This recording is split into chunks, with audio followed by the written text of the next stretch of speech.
साहित्य अकादमी की ओर से हम इस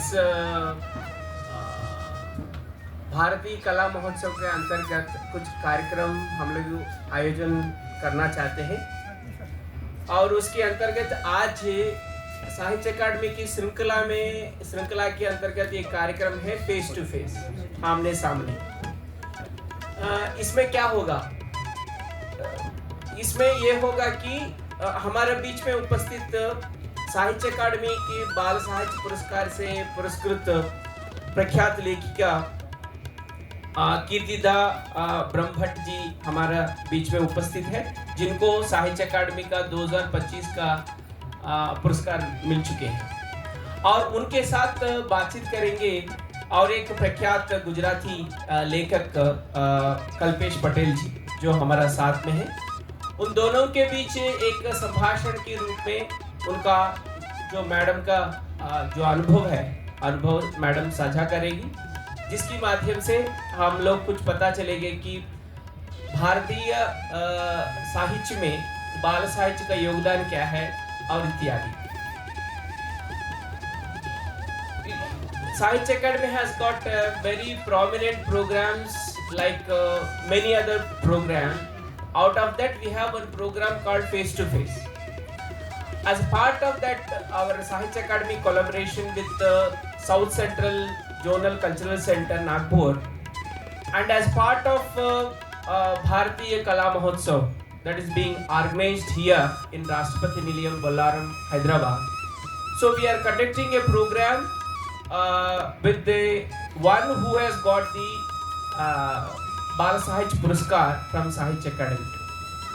And all of you must have been knowing that in the entire country we have only one government organization for Indian literature, for Indian letters, that is Sahitya Academy.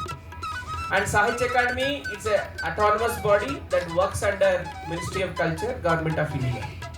So now we are going to have this is a much more interesting program.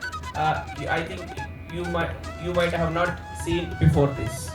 So all of you are welcome to this program on behalf of Ms. Pallavi Prasad Holkar, Secretary Sahitya Academy. So once again I welcome both the Kirtida ma'am and Patel Saab to this program, and I request Kalpesh Patel ji to kindly start the proceedings as we do every time. Thank you, Kalpesh ji.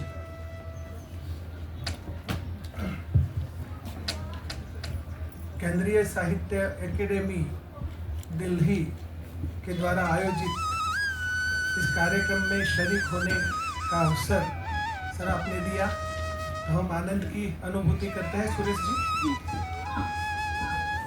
श्रोता चाहे कम हो लेकिन मजबूत श्रोता हो तो हम तो प्रसन्न ही रहते हैं। मुझे बताया गया था कि थोड़ा बहुत गुजराती में भी बात हो सकती है। जरूर और हिंदी में भी तो करेंगे ही, राष्ट्रभाषा में। तो मैं आपका स्वागत करता हूँ कीर्तिदा मैडम का। कीर्तिदा जी के बारे में जानना है, उनके साहित्य के बारे में जानना है, उनके साहित्यिक विचारों के बारे में भी जानने की कोशिश हमारी रहेगी। तो कीर्तिदा जी, आपकी जो किताब है, सर ने बोला कि 2025 का पुरस्कार बाल साहित्य के लिए आपको मिला, आपकी किताब को, तो ये 3-4 ये किताब है, ये किताब को पुरस्कार मिला है। ये दिखने में छोटी किताब है, कम पेजेस वाली, लेकिन दमदार साहित्य इसमें है, इसलिए ही एकेडमी ने चुना होगा, वो तो स्वाभाविक है। तो कीर्तिदा जी, कैसी अनुभूति कर रहे हैं आप? जैसे कि केंद्रीय साहित्य एकेडमी आपको पुरस्कृत करती है, भारतीय साहित्य एकेडमी जो सबसे बड़ी एकेडमी है, तो कैसा अनुभव आपका रहा?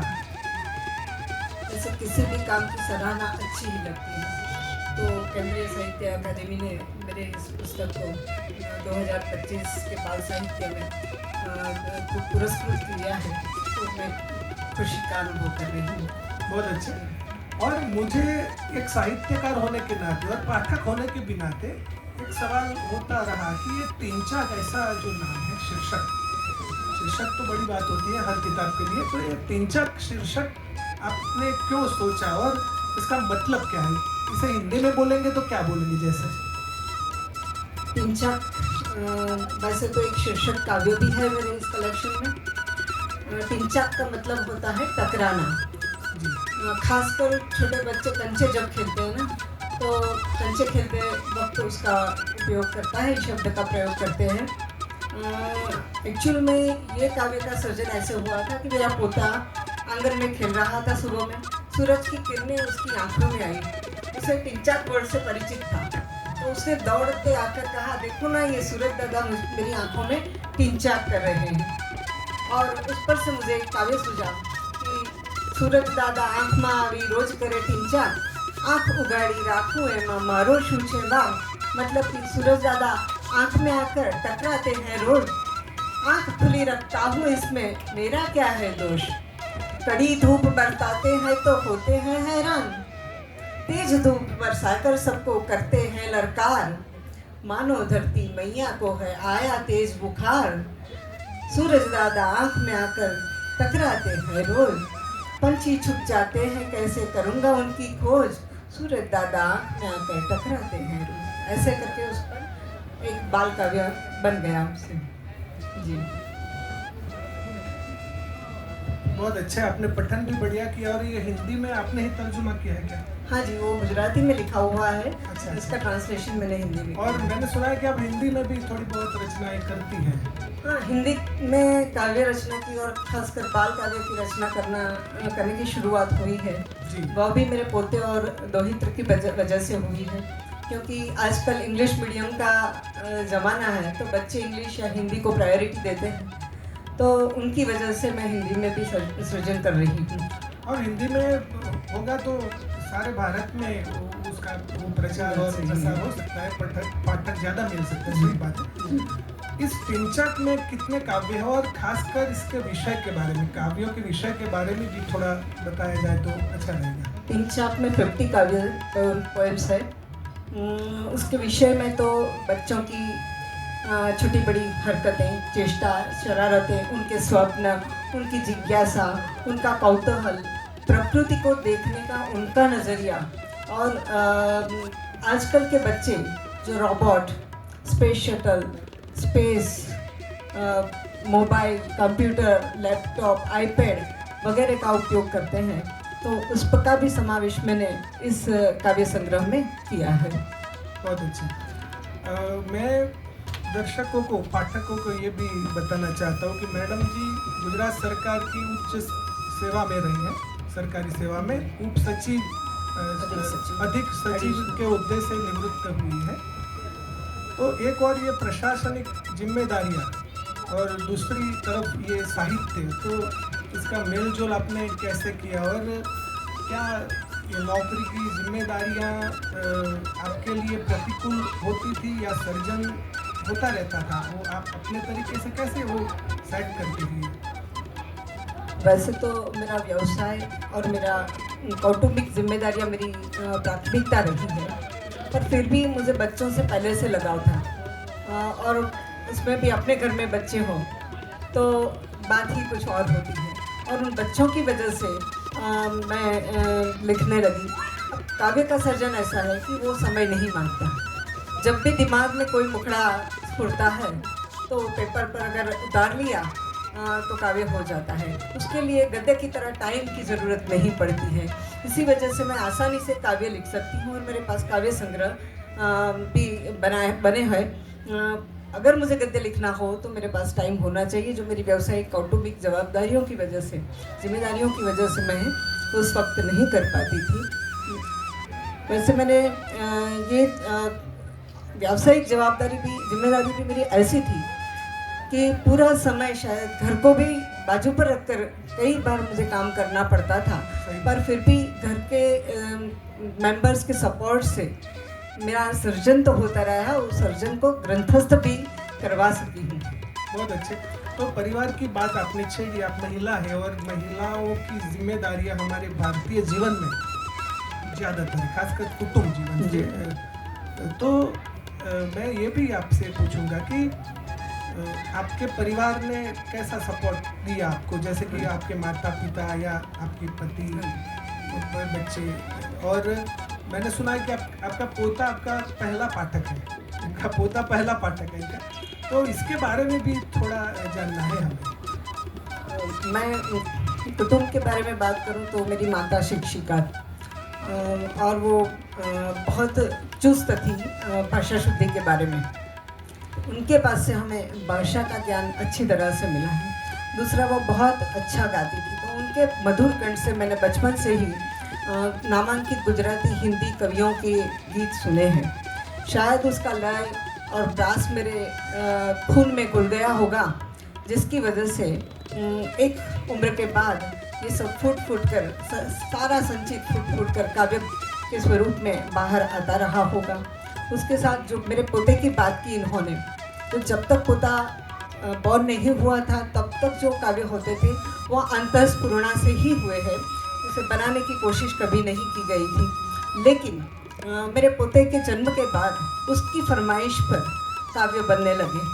वो बोलता है कि चलो आज एक रोबोट के बारे में काव्य बना दो, काव्य सुना दो, तो मैं उसे रोबोट का काव्य सुनाती हूँ कि रोबोट ऐसा ला दो पापा करने घर के काम, रोबोट ऐसा ला दो पापा करने घर के काम, काम काम ही काम करेगा नहीं लेगा आराम। ऐसे उसके लिए मैंने ये पोएम बनाई थी। और भी कई गीत है जो उसकी फरमाइश पर बने हुए हैं और उसे पसंद भी है, वो गाता भी है, आज भी उसे गुनगुनाता है। दूसरा मेरा दोहित्र है, वो छोटा सा है, वो पुणे में है तो हिंदी में ही बोलता है, हिंदी ही जानता है। तो वो फ़ोन करके वीडियो कॉल करके मुझसे कविताएं सुनने, अपने विषय पर पसंदीदा के विषय पर कविताएं सुनने की बात करता है। तो एक बार बोला कि आप दादी डायनासोर पे कविता सुना दो। ये रोबोट वाला भी अच्छा। सुना दिया। रोबोट वाला फिर से सुना दूं? रोबोट ऐसा लाओ पापा करने घर के काम, दिन पूरा वो काम करेगा बिना किए आराम, पॉलिश करके पापा जी के बुट को वो चमका देगा, ऑफिस जाते वक्त कार की चाबी ला कर देगा, आप कहेंगे रख देंगे हम तो उसका नाम, रोबोट ऐसा लाओ पापा करने घर के काम। फिर मैं आखिरी स्टैंजा बोल रही हूँ।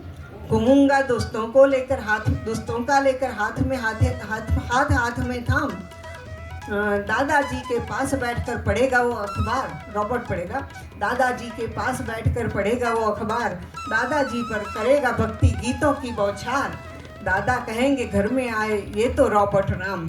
और इसका शीर्षक भी मैंने दिया है रॉबर्ट राम। जी, अब एक दो सवाल और करने हैं आपसे कि गुजरात में आप काम कर रही हैं बाल साहित्य के क्षेत्र में, तो गुजरात में बाल साहित्य के बारे में, बाल साहित्य के लिए काम करने वाली संस्थाएं और जो साहित्यकार हैं, प्रमुख साहित्यकार, उनसे भी थोड़ा हमारा परिचय हो जाए। गुजरात में वैसे बाल साहित्य तो शायद आदि भक्त कवि नरसिंह मेहता से शुरू हुआ है, पर वो भक्ति स्वरूप में ही था। उनका एक मुझे आपने, मैं बीच में आपको ये कर रहा हूँ कि उनका एक बहुत फेमस काव्य है, जड़ कमड़ छांडी जाने बाड़ा, स्वामी हमारो जागशे तने मारशे, वही ना, तो वो एक बाल काव्य ही है। हाँ, वो बच्चों के लिए कृष्ण की बात है, बचपन की बात है कृष्ण की, और बच्चों को काफी पसंद आती है, तो टेक्स्ट बुक में भी ज्यादातर ये कहानी, ये काव्य पढ़ाया गया है और बहुत अच्छा कथा काव्य है ये। जी जी जी, वैसे दलपत राम जी ने भी लिखे हैं, पर बच्चों को पढ़ाई साहित्य के माध्यम से करवाने की ठान ली थी गिजुभाई बधिका ने। वैसे वकालत कर रहे थे, लेकिन 1920 में उन्होंने शिक्षण क्षेत्र में पदार्पण किया। बच्चों को कहानियाँ सुना के, अच्छे अच्छे गीत सुना के उनकी पढ़ाई और संस्कार देने की कोशिश उन्होंने की, जो आज भी जारी है दक्षिणामूर्ति नामक एक संस्था के जरिए। और गिजुभाई बधिका के बाद यही परंपरा नाना भाई भट्ट ने भी आगे बढ़ाई है। वो बहुत बड़ा नाम है। रामायण ना पात्रों और महाभारत ना पात्रों, ऐसी किताबें उन्होंने किशोर किशोरियों के लिए लिखी थी और वो शिक्षा में भी उपकारक होती थी। सही बात है जी। और दूसरे नाम भी बताइए हमें सर जी। गिजुभाई बधिका जो है हमारी जो NEP 2020 आई है उसमें उनके विचारों को काफी कर वो उनका उपयोग हुआ है। तो वो बेज वाले हैं हमारे, वो प्राथमिक शिक्षा से बात करें तो बहुत काम किया। एक बात ये भी महत्वपूर्ण है कि सेंट्रल गवर्नमेंट ने गिजुभाई बधेका चेयर के नाम के से ग्रांट देकर चिल्ड्रन यूनिवर्सिटी को इसके अंतर्गत प्रवृत्ति करने का भी मौका दिया है और ये हमारे गुजरात के लिए गर्व की बात है। गिजुभाई बधेका के बाद भी शायद चिल्ड्रन लिटरेचर प्रकाश में आया होगा, तब तक अलग कोई चिल्ड्रन लिटरेचर जैसा नहीं था। विधा पे काम कम होता था शायद। 1958 में कवि श्री दलपत राम ने बच्चों की पढ़ाई को लेकर होप वाचन माला का संपादन के कार्य में अपना योगदान दिया। दलपत राम जी ने खुद ने भी काव्य और कहानियाँ लिखी हैं। उसके बाद तो जीवराम जोशी बड़ा नाम, वो बहुत बड़ा नाम है। उन्होंने मियाँ फुस्की, छक्को मक्को जैसे रमूजी बाल वार्ताओं के कई संग्रह दिए हैं। वैसे ही हरिप्रसाद व्यास ने बकोर पटेल नाम के संग्रहों के जरिए बच्चों को प्राणी जगत की कहानियाँ ह्यूमन बीइंग के साथ जोड़कर बताई है और वो भी बड़ी रोचक कहानियाँ हैं। विद्यमान सर्जकों की थोड़ी बात करें। जी, विद्यमान सर्जक में यशवंत मेहता जी हैं। शायद साहित्य अकादमी के पहले पुरस्कृत बाल साहित्यकार हैं। वो साहित्य लिखते तो है ही, साथ साथ बाल साहित्य की सेवा भी करते हैं, उसकी चिंता भी करते हैं। यशवंत मेहता जी ने बाल साहित्य अकादमी चलाते हैं जिसकी हर फरवरी मास में एक बैठक होती है जहां बाल साहित्य के बारे में चर्चा भी होती है। उनके साथ जुड़े हैं डॉक्टर श्रद्धाबेन त्रिवेदी। उन्होंने तो PhD ही बाल साहित्य में किया है और वह भी अच्छे से बाल कथाएं लिखती है और उन्होंने संपादन भी बहुत काव्यों का, लौरी का आदि का किया हुआ है। साथ में एक हुंदराज बलवानी जी है। वो गुजराती, हिंदी, सिंधी, इंग्लिश चारों भाषा में उनका प्रभुत्व है और मौलिक लेखन कार्य भी करते हैं ट्रांसलेशन के साथ साथ। तो ये हमारे गुजरात के आज के गर्व है, गौरव शिखर है। बहुत अच्छे। आप अब मुझे इस बात को ही जोड़ना है कि एक सर्जक की हैसियत से आप गुजरात के किन किन सर्जकों से प्रभावित रही और भारत के किन किन सर्जकों ने आपको प्रभावित किया उनके साहित्य के तहत? गुजरात में मैंने कहा, गुजराती में मेरी माता जी मुझे गीत सुनाया करती थी। उमाशंकर जोशी के, सुंदरम जी के, नरसिंह मेहता के पद भी वो गाया करती थी और उनका प्रभाव मुझ पर रहा है। झवेरचंद मेघाणी के गीत जो महदअंश शौर्य गाथाएँ थी और इमोशनल गीत भी उनके काफ़ी सारे हैं जो मेरे दिल में आज भी घर कर गए हैं। उनके अलावा भी हिंदी साहित्य में मैथिली शरण गुप्त जी है, महादेवी वर्मा जी है, उन सब का प्रभाव मुझ पर रहा है और शायद उन सब के आशीर्वाद से या उन सब के प्रभाव से मैं आज कुछ कर रही हूँ, ऐसा मैं मानती हूँ। थोड़ी बात हमें ऐसी करनी है कि आप जब सर्जन करती हैं, पर्सनल एक सर्जक किस तरह से काम करता है मुझे जानना चाहिए। तो सर्जन के पहले आपकी स्थिति कैसी होती है और सर्जन के दरमियान कैसी होती है और उसके बाद में कैसा अनुभव आप करती हैं? ऐसे काव्य का सर्जन ऐसा है कि पहले से कभी कुछ सोचा नहीं करते जी। वो कहीं ना कहीं से कभी भी हुई अनुभूति काव्य मुखड़े के रूप में अवतरित होती है। तो उसके लिए मुझे पहले कोई कोशिश नहीं करनी पड़ती है, पर जब मुखड़ा आता है और उसे मैंने कागज़ पर या आप तो मोबाइल है तो मोबाइल में नहीं लिया तो फिर वो छूट जाता है। वो एक वो क्या कहते हैं, खरते तारे जैसा होता है, उल्का जैसा होता है कि दिखा तो दिखाई दिया, नहीं तो चला गया। कविता का भी यही है। पर लिखने के बाद मैं उसे निष्ठापूर्वक पढ़ती हूँ।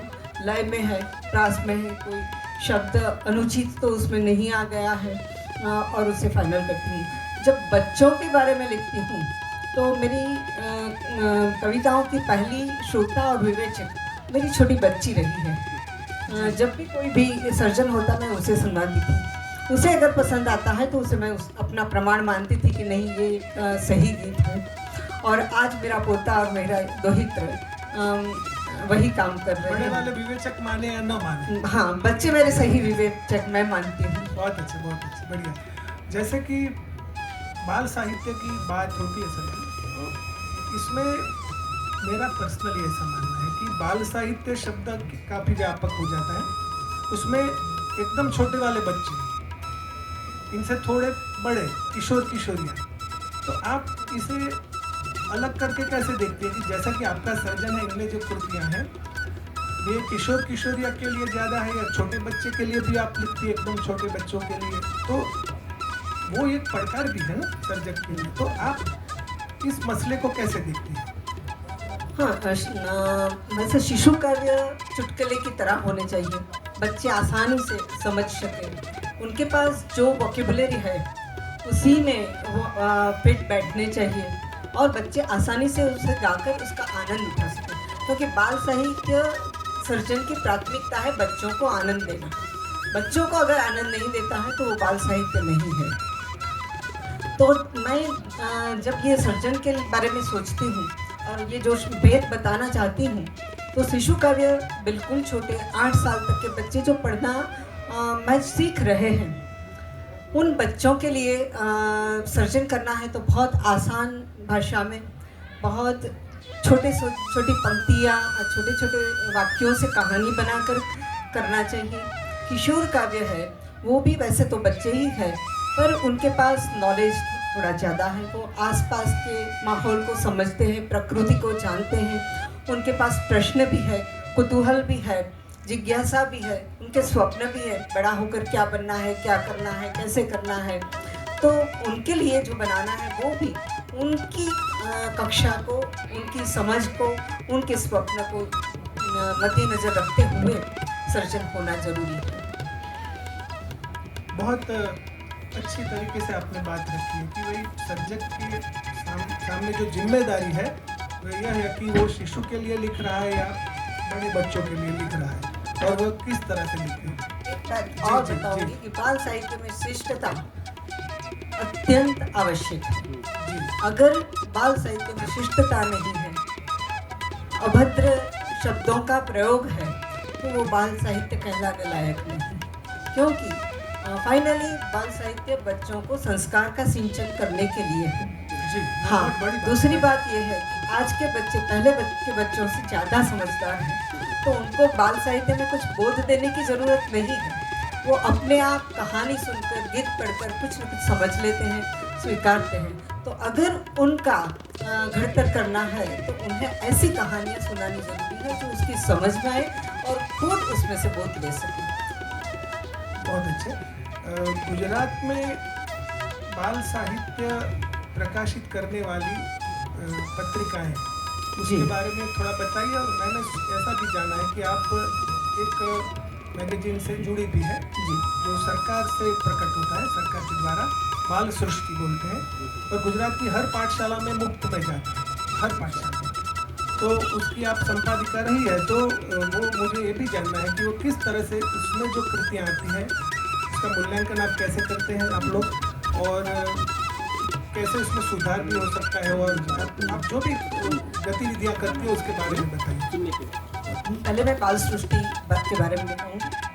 गुजरात राज्य का स्कूल टेक्स्ट बुक बोर्ड है, वो बोर्ड बाल सृष्टि मैगजीन प्रकाशित करता है, मंथली है वो। उसमें बच्चों के पेंटिंग्स, बच्चों की कृतियों को भी समाविष्ट करते हैं, प्राथमिकता देते हैं बच्चों की कृतियों के सर्जन को और शिक्षकों के सर्जन को। होता है शिक्षक और बच्चे की कृतियाँ में थोड़ी बहुत वीकनेस भी हो, पर उसे हम हमारी तरफ से सुधार के शिक्षकों की जो कृति है उनमें शिक्षक की अनुमति लेकर उसे समाविष्ट करते हैं, और बच्चों की कृतियाँ भी ऐसे ही हम फेरफार के साथ, सुधार के साथ प्रकाशित करते हैं, ताकि बच्चे को समझ में आए कि उसने जो लिखा है ये बात ऐसे ही लिखनी चाहिए। वो जो कहना चाहता है उसमें हम कहीं पर भी समझौता नहीं करते हैं, लेकिन उसे अच्छे से पेश जरूर करते हैं।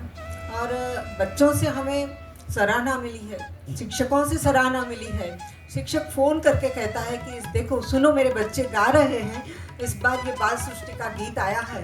तो वो बच्चे हमें फ़ोन पर सुनाते हैं, तब हमें बहुत खुशी होती है कि हमारा चयन अच्छा है। बहुत अच्छे। आपने जो संपादक दूसरे जो मैगजीन्स हैं, जी जी हाँ, उनके बारे में यशवंत मेहता जी की बात की, तो मेहता जी पहले एक प्रेस से जुड़े हुए थे और वहाँ से सहज बाल आनंद नाम का मैगजीन चला रहे थे। अब वो बंद हो गया है, तो उन्होंने खुद ने बाल आनंद करके मैगजीन चलाना शुरू किया है। उसमें भी वो हर तीसरे और पहले और तीसरे शनिवार को, सैटरडे को मिलते हैं, कृतियाँ कलेक्ट करते हैं साहित्यकारों से, उसके ऊपर चर्चा भी करते हैं और फेरफार के साथ उसमें समाविष्ट करते हैं। दूसरे भी कई मैगजीन्स हैं, मानो कि भिंगा मस्ती है, और उसके अलावा बाल मित्र जो दक्षिणामूर्ति की मैंने अभी बात की, उनका भी बाल मित्र चल रहा है। न्यूज़पेपर्स में भी साप्ताहिक पूर्ति आती है, सप्लीमेंट्री आती है, उसमें भी जगमग, बाल संदेश, बाल भास्कर जैसी हर सैटरडे को बच्चों के लिए लिटरेचर परोसा जाता है। बहुत अच्छे। जैसे गुजराती की बात हो रही है, तो मैं शिक्षक हूँ और हमें तो थोड़ा बहुत काव्य पढ़ाना तो होता है, गाना भी होता है। तो जैसे कि थोड़ा गुजराती का वो माहौल हो जाए, जैसे एक ऐसा गीत है, मारी मम्मी ये आज मने मारू, मारी मम्मी ये आज मने मारू, मम्मी साथे नहीं बोलू नहीं बोलू नहीं बोलू रे। तो यहाँ बच्चे की जो संवेदना है बच्चे की कि मेरी मम्मी ने आज मुझे मारा है, तो मैं नहीं बोलूँगी, अब मम्मी के साथ नहीं बोलूँगी। तो ये फरियाद का सुर है, लेकिन बाद में वो बोलती है, बाद में बात आगे बढ़ती है। वो बहुत अच्छी कविता है। तो ये अभिनय के साथ भी हो सकती है ऐसी कविताएं। तो ये पाठशालाओं में जो काम होता है उसमें बाल साहित्य बहुत उपकारक होता है, ऐसा मेरा मानना है। तो आप दो तरीकों से काम करती है, और आपने कभी कहा भी है कि भाई गद्य मैं इसलिए नहीं लिखती, इसमें काफ़ी समय होता है, हम तो गद्य लिखने वाले हैं। तो भविष्य में आप गद्य के बारे में सोचेंगी या नहीं सोचेंगी, और लिखेंगी तो किस प्रकार लिखेंगे? बाल साहित्य में जाएंगी या मैच्योर श्लोकों के लिए लिखेंगी? वैसे गद्य के बारे में मेरे कॉलेज जीवन में तो मेरे प्राध्यापकों ने सराहना की, पर मैं ये कहा कि गद्य लिखना थोड़ा आसान नहीं है, उसमें समय भी चाहिए और हमें थोड़ी विशेष निष्ठा से उसमें काम करना ज़रूरी है। पर अब आफ्टर रिटायरमेंट मैं सोच रही हूँ थोड़ी हिम्मत करूँगी गद्य लिखने में। वैसे बाल कहानियाँ लिखी है मैंने, एक पुस्तक मेरा बाल कहानियों का, एक पुस्तक बाल कहानियों का भी प्रकाशित हुआ है। और अब सोच रही हूँ चरित्र निबंध लिखने के बारे में। 2-3 व्यक्ति जो मुझ पर जिसका प्रभाव मुझ पर है, उन पर चरित्र निबंध लिखना सोच रही हूँ। शायद हो सके तो उससे मैं शुरुआत करूँगी गद्य लेखन की। जी, बाल साहित्य के बारे में जब बात हो रही है तो आपने थोड़ा बहुत तो कहा कि भाई ये संस्कार के साथ, साहित्य तो मूलभूत संस्कार के साथ जुड़ी ही बात है। खासकर बच्चों के लिए हम जब लिख रहे हो तो उसमें कुतूहल, विस्मय, कल्पना शक्ति, जैसे कि व्यवहार में जो न दिखे ऐसा साहित्य में तो दिखेगा, फैंटेसी आएगी। तो ये सारी बातें उपयोगी तो होती है, लेकिन मेरी एक विवेचक के तौर पे कभी कभी मैं थोड़ा बहुत विवेचन कर लेता हूँ। तो जो समस्या सारे भारत के बाल साहित्य के बारे में बोल रही हूँ कि शेर या लोमड़ी की कहानियाँ बहुत चली, ज़्यादा चली, लेकिन आज के बच्चों को देखकर बात करेंगे तो उनके लिए अब इसमें रोमांच ज़्यादा नहीं रहा, ऐसा मेरा मानना है, क्योंकि वो उनकी थॉट प्रोसेस अलग है। तो उसके बारे में क्या हो सकता है? सर्जक को किस तरीके से सोचना चाहिए? हर एक सर्जक के बारे में सवाल है मेरा ये। वैसे मैं कहूँगी कि सर्जक को अब साइंस का नॉलेज भी होना ज़रूरी हो गया है। बच्चे एलियन के बारे में कुछ सुनना चाहते हैं, चाहे वो काल्पनिक कथा ही क्यों ना हो। बच्चे स्पेस में जाना चाहते हैं। मेरा पोता कहता है मैं स्पेस में जाऊंगा, मार्स पर जाऊंगा, वहाँ पर पेड़ उगाऊंगा। तो आज उनकी जो ये कल्पना है, उन कल्पनाओं को सम्मिलित करके हम सर्जन करना जरूरी है, ताकि बच्चों के सपने बच्चे साकार करें, उस कक्षा तक पहुंच सके। तो सर्जन में बदलाव अब लाने की ज़रूरत थी है। मैं आपसे आपकी बात से ऐसा समझा हूँ कि सर्जक को बच्चों को अच्छी तरह से देखने होंगे, उनके विचार, वो क्या सोच रहे हैं, उनकी पसंद क्या है, उनकी नापसंद क्या है। तो सर्जक को बच्चों का अभ्यास करना चाहिए। और आप मानते हैं कि बाल साहित्यकारों को बाल मानस का अभ्यास होना आवश्यक है, जरूरी है, यही बात है ना? हाँ, यही बात अनिवार्य है। अनिवार्य और है। जैसे कि हिंसा, जैसे कि ऐसी बातें जो आपने बताई, वो उसमें नहीं होनी चाहिए। उसमें कल्पनाशीलता हो, उसमें खुलापन हो, उसमें ऐसा विचार ना हो कि जो संकीर्ण बनाए, मानसिकता को खुला करे, ऐसा होना चाहिए, ऐसा मैं भी मानता हूँ।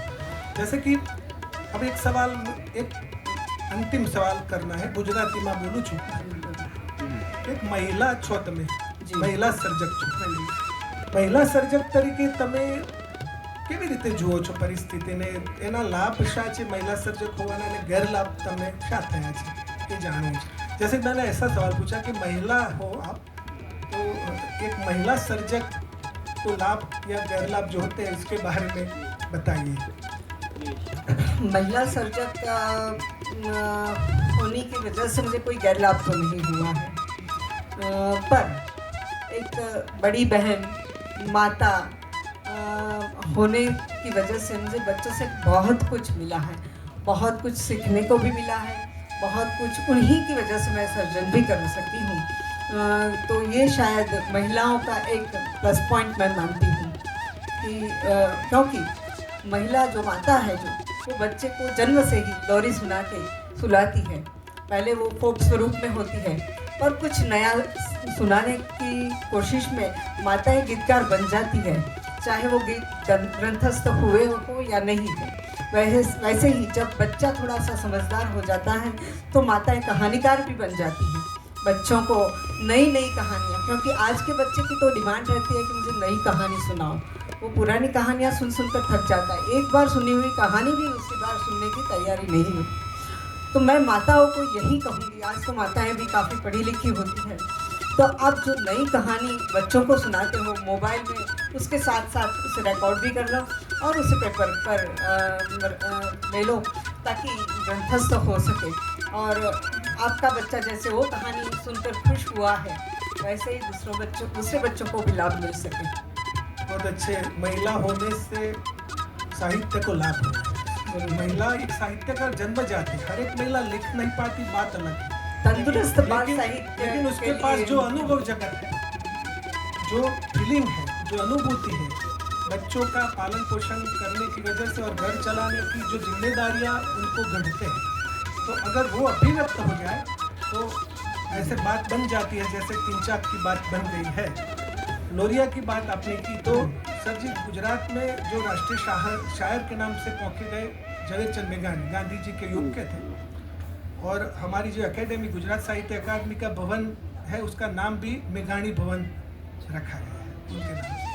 तो शिवाजी की लोरी उन्होंने, शिवाजी महाराज, भारत की बात देखो, उन्होंने गुजराती में लोरी लिखी है। उसकी 2 पंक्तियाँ, मुझे लोभ है कि मैं कुछ गाऊँ, और बाद में जरूर आपको अच्छा गाते बाद में आपको क्या करना है कि 2 आपकी अच्छी कृतियाँ जो आपको अच्छी लगे, सारी अच्छी, लेकिन आपको जो पसंद पड़ेगी ये ठीक का पतन करना। अब मायू गेल चांदलो ने जीजाबाई ने आव्या बाड़ रे, जीजाबाई ने आव्या बालुड़ा ने माथे जोड़े, धड़ण डूंगरा बोले, शिवाजी ने निंदर लावे, माता जीजाबाई जुड़े। इसका मतलब ये है कि आप मा उगिल चांदलो, आप में चांद उगा है, और उधर शिवाजी का जन्म है, वो भी चांद है, ये भी चांद। शिवाजी ने निंदर ना आए, बच्चा शिवाजी जो है उसको नींद नहीं आ रही, तो माता उसको झुला रही। तो इस तरह से कहानी है, सारी कहानी इस लोरी में है। राम लक्ष्मण की बात आती है, भविष्य में तुझे हाथ में भवानी लेनी है, ऐसी बात भी आती है। तो बच्चों का घड़तर इस तरह से संस्कारों से किस तरह से हो, तो साहित्यकार के द्वारा ये हो सकता है। तो धन्यवाद। और आप अब अपनी लोक कृतियाँ हमें सुनाए।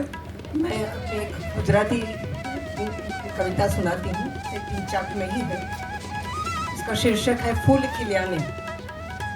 फूल खिल्याने, फूल खिल्याने, छुट्टी साड़म चारे कोरे चाली। फूल खिल्याने, छुट्टी साड़म चारे कोरे चाली। ओल्या वायराने, हे ओल्या वायराने, फुलडाए ल्यो दई दीदी एक ताली। गाता रणझण झरणाए ल्यो धरती ने पखाड़ी। गाता रणझण झरणाए ल्यो धरती ने पखाड़ी।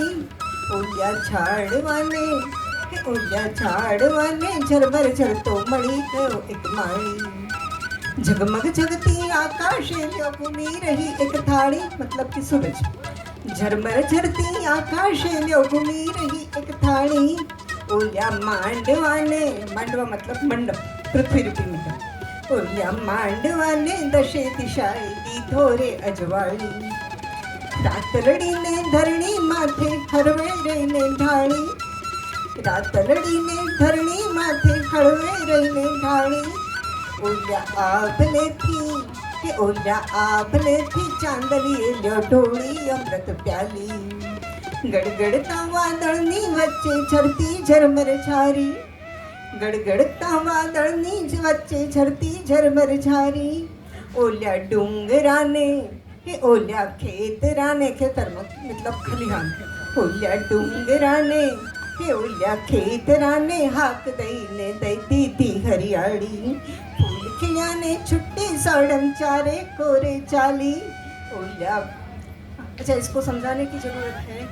नहीं, वो कविता तो जानने की वजह एंजॉय करने की चीज है। वो कान में जो टिंचक होना चाहिए कान में।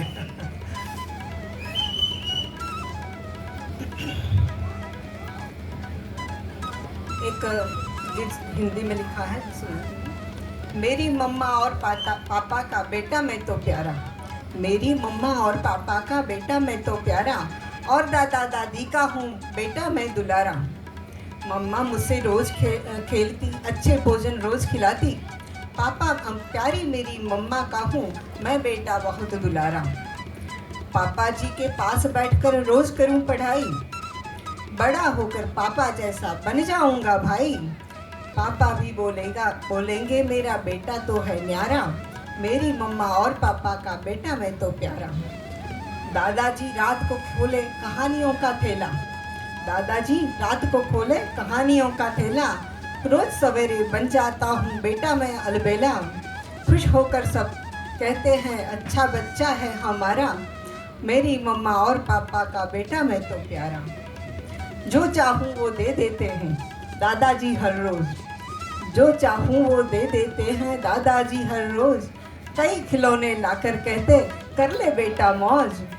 मुझे बुलाकर कहते बेटा सबका तू उजियारा। मेरी मम्मा और पापा का बेटा मैं हूँ प्यारा। Thank you. बहुत अच्छा, आपने गुजराती में और हिंदी में भी पठन किया। अब मैंने न पूछा हो और आप कुछ बताना चाहती हो सभा को, ऐसा कुछ मैसेज, संदेश या साहित्य रसिकों को कुछ संदेश? बस बच्चों के लिए मैं मोबाइल और ये टीवी, यूट्यूब चैनल्स आदि से छुड़वाने का एक ही जरिया है अच्छी पुस्तक। पुस्तक बच्चे के बचपन से दोस्त बना तो कायम तक रहेगा, यही कहूँगी। और पुस्तक के जैसा अच्छा साथी कोई हो ही नहीं सकता। बाकी तो पेरेंट्स जितने जागरूक होंगे बच्चे उतने ही अच्छे बनेंगे। तो ये प्रयास था फेस टू फेस करने का मैडम को, कीर्तिदा ब्रह्मभट्ट को, और तालियों से उनका हम स्वागत करें। आपने अपने विचार रखे सभा के समक्ष, और ये हमारे वरिष्ठ श्रोता है और प्रबुद्ध श्रोताओं का भी आभारी है कि हमें तहे दिल से उन्होंने सुना। और एकेडमी का पुनः हम धन्यवाद करते हैं कि हमें हैदराबाद में अपनी बात रखने का जो अवसर दिलाया। धन्यवाद, आभार। जय जय गरवी गुजरात, जय भारत। बहुत बहुत धन्यवाद सर।